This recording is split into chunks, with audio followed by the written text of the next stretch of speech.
que así pues los órdenes son como este es el primer orden, que es el filogenético de los no paserinos o no paseriformes, y unas características generales, porque son varias más o muchas más, es que son por lo general aves muy grandes. También dentro de los no paseriformes están las aves con las patas más largas, y es de acuerdo a sus adaptaciones, porque muchas de ellas tienen una asociatividad con fuentes hídricas o asociadas a cuerpos de agua. También se encuentra pues esa cantidad de aves acuáticas. Acá también se encuentran como estos que pueden ver ahí, y dentro de esos géneros hay unas divisiones también de otras subfamilias o familias. No pasan el otro orden, que es el de los paseriformes, que se dividen en otros subórdenes. Acá se dividen ya en familias. Entonces podemos ver que esta es el grupo que más aves abarca. Más del 50% de las aves en campo hacen parte de los no paseriformes, de los paserinos o paseriformes, y son por lo general aves o pájaros pequeños.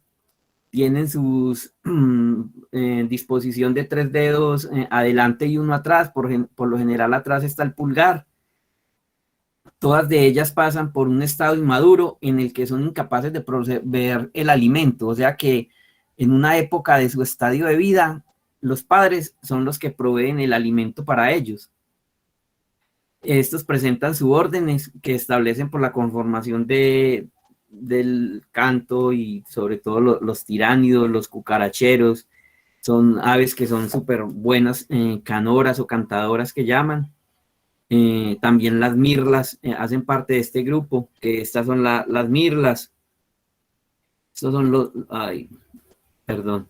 Estas son las mirlas, que son buenas cantoras. Los furnáridos también, algunos cantan melodiosamente. Los cucaracheros son uno de los grupos que más canta. Incluso de los cucaracheros hay aves que pueden tener hasta 5 variaciones de canto. Y es cuestión también de estar en territorio y en campo y aprender a identificar esas variaciones. Muchas veces estas variaciones de campo dependen de la necesidad o el uso en el hábitat que estén haciendo. Puede ser para defensa, para llamar a los padres, para alertar a los otros compañeros, otros individuos de la misma especie, para avisarlos de una amenaza de predación o algo, y así por el estilo. Te traje un ejemplo de no paserinos. Entonces un ejemplo muy claro es que además también podemos explicarlo de género y especie. Entonces miramos que esto es una familia, todo esto es una familia, todo es la familia. Bueno, dentro de esa familia hay varios géneros, y por haber también varios géneros hay varias especies. Puede encontrarse uno, no recuerdo si de pronto de las 2000, casi 2000 aves que tenemos, puede haber una familia que solo incluya 1 o 2 individuos. Creo que sí la hay, 1 o 2 individuos, no, perdón, una o 2 especies. Por ejemplo, en esta familia tenemos entonces un género, otro género, otro género. Entonces tendríamos 3 géneros. Bueno, pero género es solo hasta acá. Este sería el género.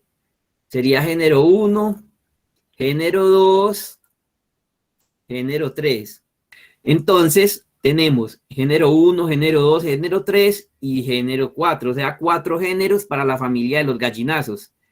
Y ahora sí, especies. Entonces, ¿cuántas especies tendríamos? Teníamos 3 más 3, tendríamos 6 especies. Tendríamos 6 especies. Entonces, el rey gallinazo sería una especie, el cóndor sería otra especie, el gallinazo común sería otra especie. Y acá hay una cosa muy interesante. Muchas veces hay géneros que son muy parecidos y otros géneros que no son tan parecidos. Entonces, en campo, ahora más adelante les voy a mostrar sobre eso, cómo identificarlos. Por ejemplo, si yo le tapo la cabeza a este gallinazo y le tapo la cabeza a esta guala, De pronto la guala es un poco más grandecita, pero hay una cosa, que mire que la morfología es muy igual. Y uno en vuelo sería diferente identificar cuál es más grande o cuál es más pequeño. Entonces ahí nos iríamos cuando estén en vuelo a mirar los ápices de las alas. Para esto sería muy fácil.